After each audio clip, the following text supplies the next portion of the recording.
Good evening to everyone present here. It is indeed a privilege to be part of the launch of this unique book. I congratulate the author, Vedam, not just for writing another cricket book, but for identifying a real need in today's cricketing ecosystem. The obvious question is, why another cricket book? After all, there are hundreds of books on batting, bowling, fielding, captaincy, and fitness.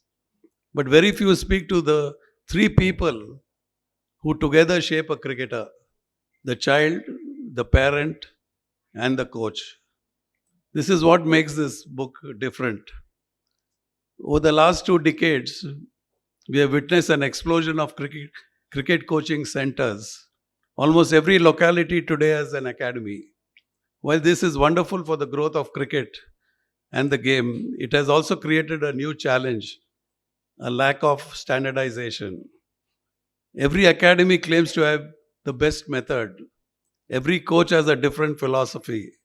Every parent receives different advice.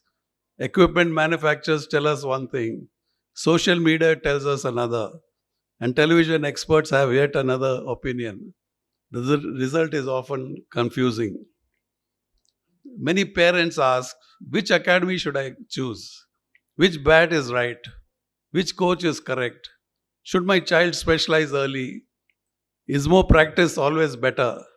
Young players are equally confused. This book helps simplify those questions. Another reality we must recognize is that our young cricketers come from every background imaginable. Some come from cities with excellent facilities. Others travel from small towns and mofussil areas where opportunities are limited. Their exposure is different. Their culture is different. Their confidence levels are different.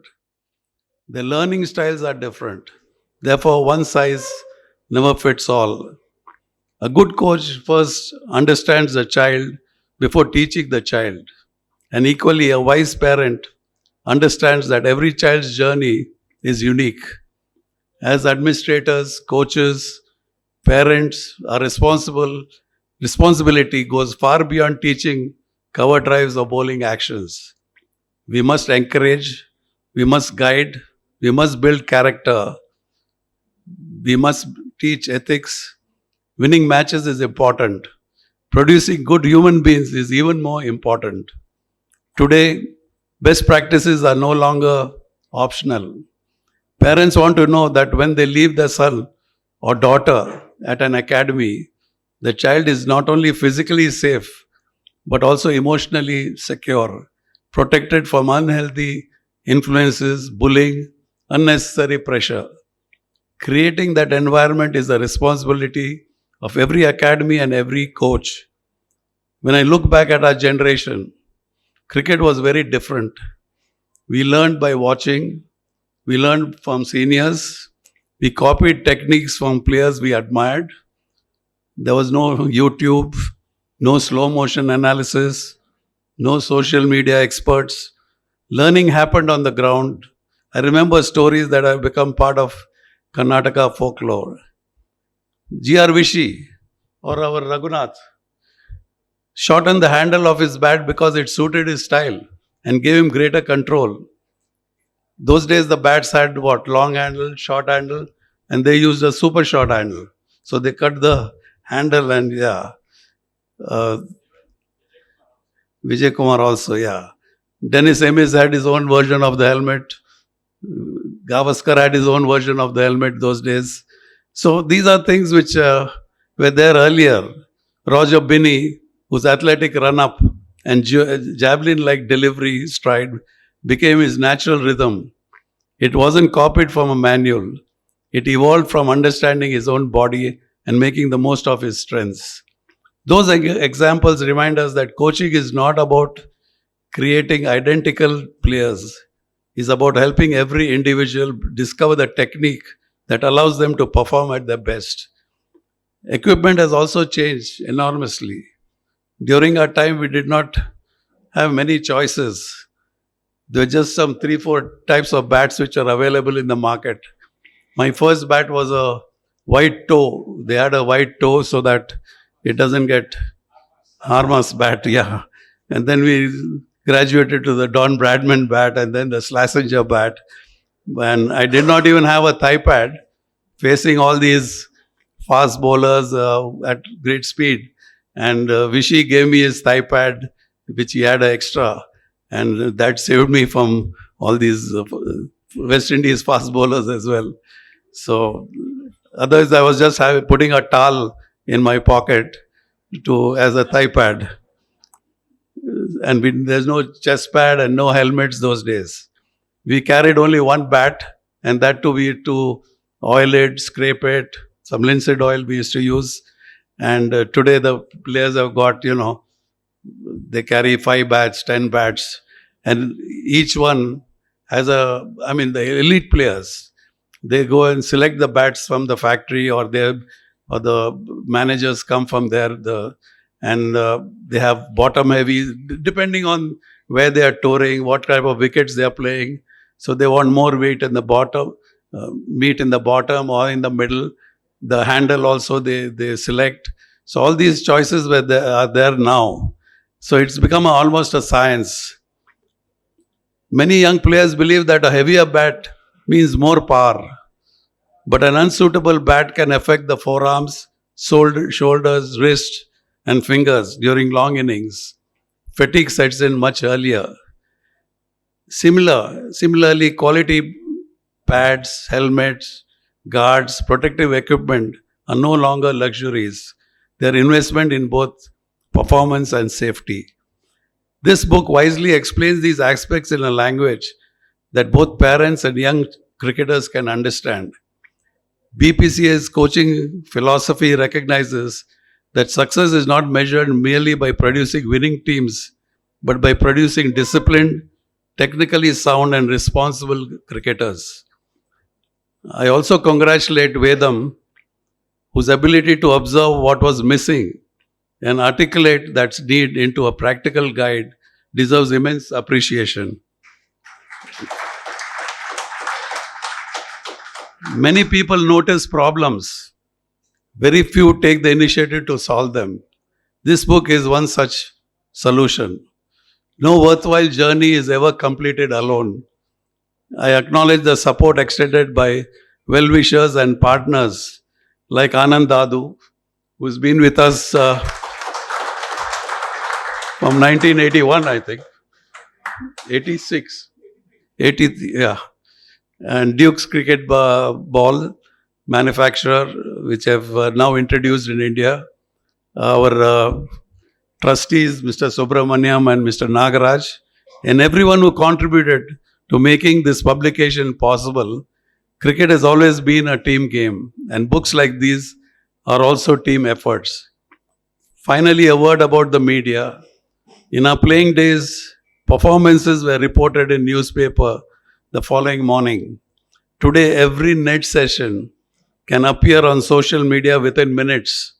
It depends whether you'll be allowed to watch, like I was talking to Kaushik, whether friendly matches or nets you'll be allowed inside or not. But this visibility is both a blessing and a challenge. It inspires young cricketers, players, but it also creates unnecessary pressure. Viral videos cannot replace patient coaching. Instant fame cannot replace years of disciplined practice. So parents and coaches must remember that cricket is still a game of patience. Character develops over years, not over likes, views, or followers. I hope this book will become a trusted companion for every young cricketer, every parent wondering how best to support their child, and every coach committed to building not just better players but better people. I congratulate Vedam once again for producing a book that fills a genuine gap in cricket education. May this be the first of many such contributions to Indian cricket. We will also be adding in future some more chapters on coaching as well. So then it becomes a complete book. So thank you all for coming in such a short period. And it's good. I can see a full house over here. and I'm sure you'll enjoy the book. Thank you very much. Coming back to the book, just like Brijesh said, the game has exploded.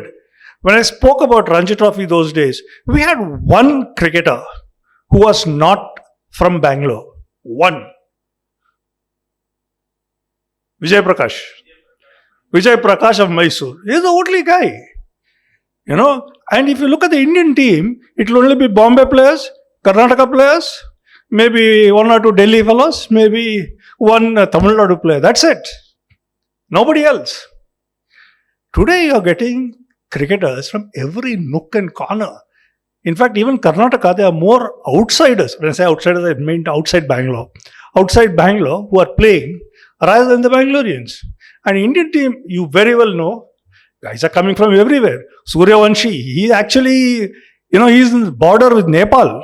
He comes from there. Small, tiny village. They're coming from everywhere. Now, what has happened is, because of this explosion,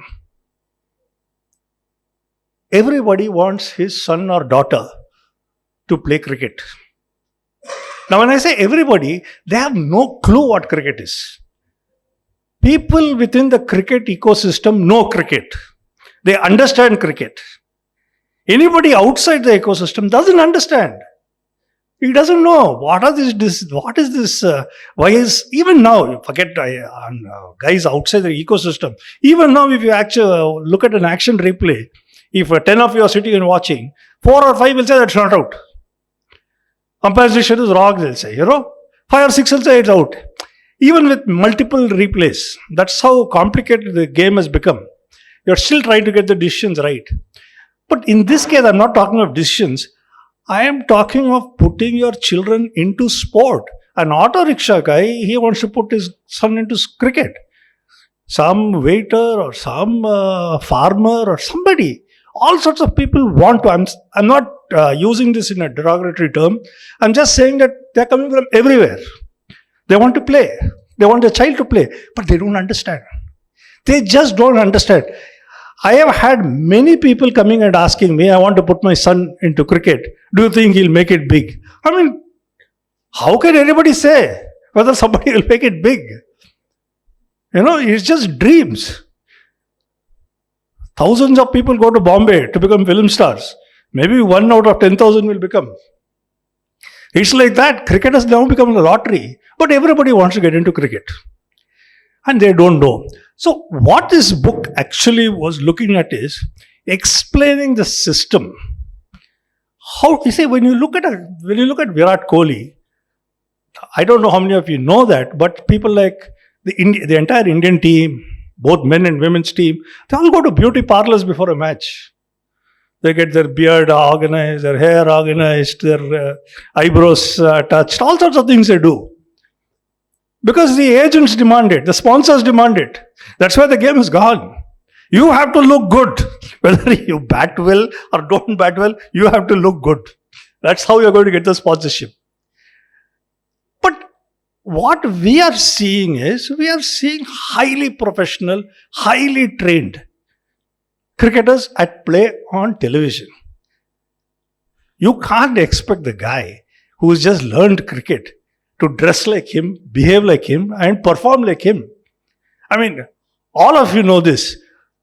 When a baby is born, how long does it take for the baby? First it has to crawl, then it has to sit. Then it will stand with help, then without help.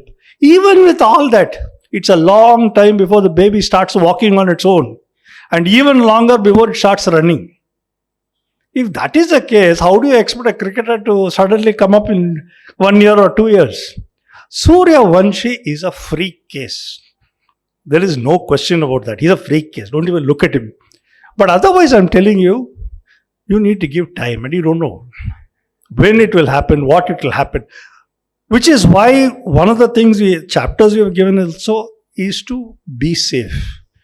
How to play safe. Play safe means not cricket. In your everyday life, what are the things, how to, even if you're growing hair, your earrings, how to look after it, and how to handle these things.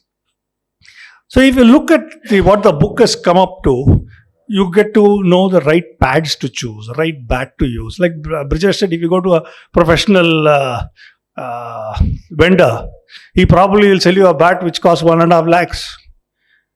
I mean, the poor parent won't know, why does his son need a 1.5 lakh bat? He can play with a 5,000 rupee bat or a 3,000 rupee bat. So help him with equipment. And what is the thing is, you cannot play junior cricket with a senior ball. Many don't even understand that.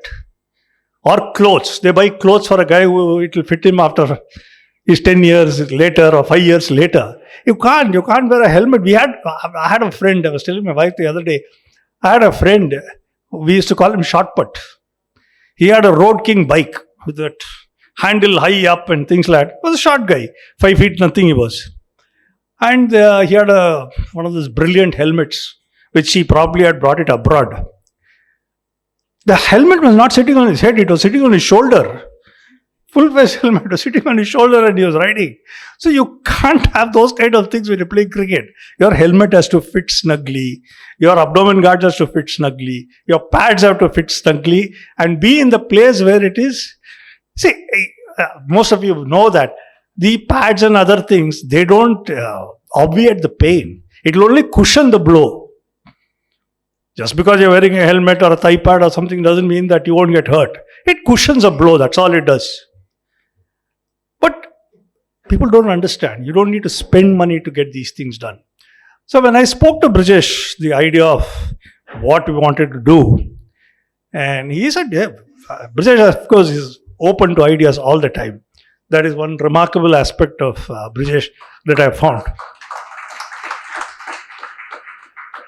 And you don't need to explain. He quickly grasps what you're going. I'm not teaching somebody how to play forward defense or back defense. That's not my job. I'm telling you what to look out for. And his parents, his coaches. See, this is another problem we have with coaching. You cannot say, because X is playing well, you can't abuse Y. It's a growth. Some people, they become good earlier, some later. It depends on your motor skills. It depends on your intelligence. It depends on a whole lot of things. And you need to have patience. So the book is aimed at parents, at guardians, and also coaches. There's an entire section on coaches, on how to promote a guy. Not run him down, which is the easiest thing to do. You can't bat, you can't bowl. It's easy. Anybody can say that. You need to promote the guy, boost his self-confidence. All the time keep boosting it. So when I explained the concept to Brijesh, he immediately caught on. He said, yes, we'll do this. It's a fantastic idea. Let's do it. So he's done it. We have spent a long time. Yeah. And we were also talking about see, there are a lot of boys and girls now entering into the sport. Okay. And many of them don't even understand. There are a lot of predators in the game. Whether it is a coach, whether it's a senior player, there are a lot of predators in the game. You got to ring fence these kids. They have to be safe. What is a bad touch? What is a good touch? All that is pointed out. So the parent is also aware, the child is also aware. If you start groping a child, in all the wrong places, you're turning away the child. Whatever he may be, he'll start cringing. He or she will start cringing. They won't be in that same space. They won't go. I say sports is what? If you look at a sportsman, his chest is 6 inches in front. That is how they walk. The confidence with which sportsmen walk. Now, you cannot destroy that confidence by these bad touches and bad things. So, these are some of the concepts that we have brought in, and we know that it's good. There are bad apples. There are bad apples everywhere, and the kids have to be careful. The parents have to be careful, and the coaches. It's not just touch. Sometimes some guys have no control over their tongue. They use foul language, use wrong things, and this is what we've been saying. Don't do it. Not to a child. If you can promote the child, promote the child. If you can do good for the child, do good for the child. But don't be abusive, whether physically or verbally. That is not done. So I think when you look at the book, you'll all get a copy of the book, you will see that. And I am particularly thankful to Brijesh, because it's very difficult to explain some of these concepts, but he caught on very quickly. And he said, nobody has done this. Just do it. We'll do it. And that's how the book has come. I'm sure all of you will get a copy as you leave. Thank you very much.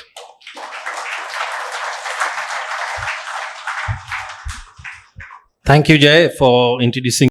Dear Vedam Shankar, all fellow cricketers, ex-cricketers, all my friends, those they are the coaches in BPCA, I know them, I think, more than 40 years. Here, I just wanted to remind Vedam and Mr. Brijesh, we are the first people to start this cricket coaching academy. Nobody knows those days in 82, 83. I was in Majestic and Brijesh was in Gandhinagar. One of my great friends, he is no more today, late Paras Bafna, introduced me to Brijesh Patil and given this thought, we'll start this. And I think Vedam was working in some paper, that day it has come in the paper. There are 400 people was there, 400 children was there on the ground. It was very difficult for Mr. Brijesh Patil and others to select to whom we had to play, and those, that time, 82, 83, there were no coaches. Hardly 20 coaches was there, 400 people. How can they manage? They scrutinize, but still people are there. And this, our organization has started increasing. And one time has come, people have come, 2,000 people have started coming in military school, I think. Military school and Bangalore Palace. Then we have to scrutinize the people. How can we take so many people? After that, every nook and corner, all these things have started. I'll tell you 2-3 things about Mr. Brijesh Patil. One thing is that he'll take the instant decision for everything. In 83 and all, I used to go to the ground every day, and I used to see any problem in the ground, any batsman is not doing the good bowling, or fielding is not doing, there and then only he'll stand. No, you have to do, you rectify like this. So his habit is like instant. Even in today, you go to his office and tell, Brijesh, I have this work. There and then he'll pick the phone and just solve your problem. So many players he solve the problem. So many coaches he solve the problem. And so many, our players has become big players now. From BPCA, how many players has come out and played for the country also? How many players has come out and played for the Ranji Trophy also? I'll give one more example.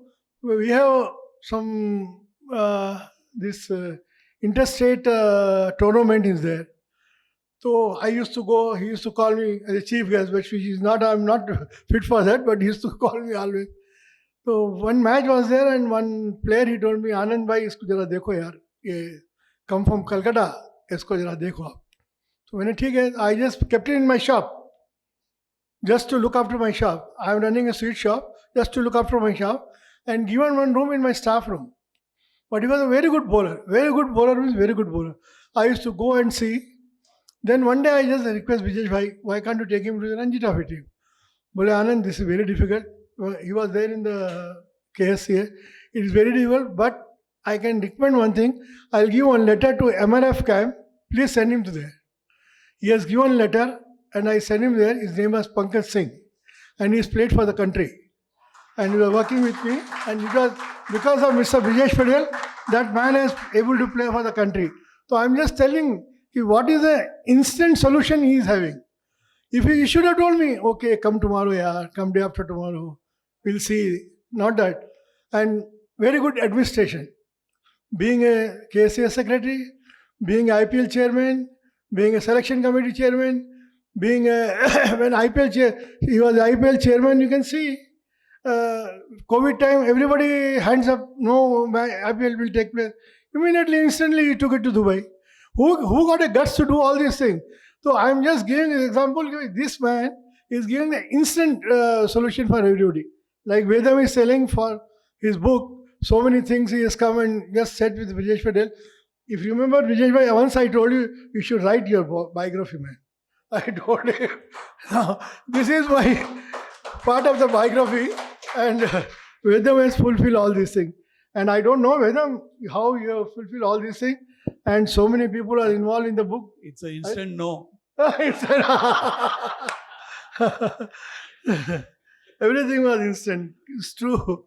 And still, and my relation with Brijesh Patil from 1980, about 45 years, 46 years, from Gandhinagar till today, I am somewhere here, he is somewhere else, but our friendship has never gone away.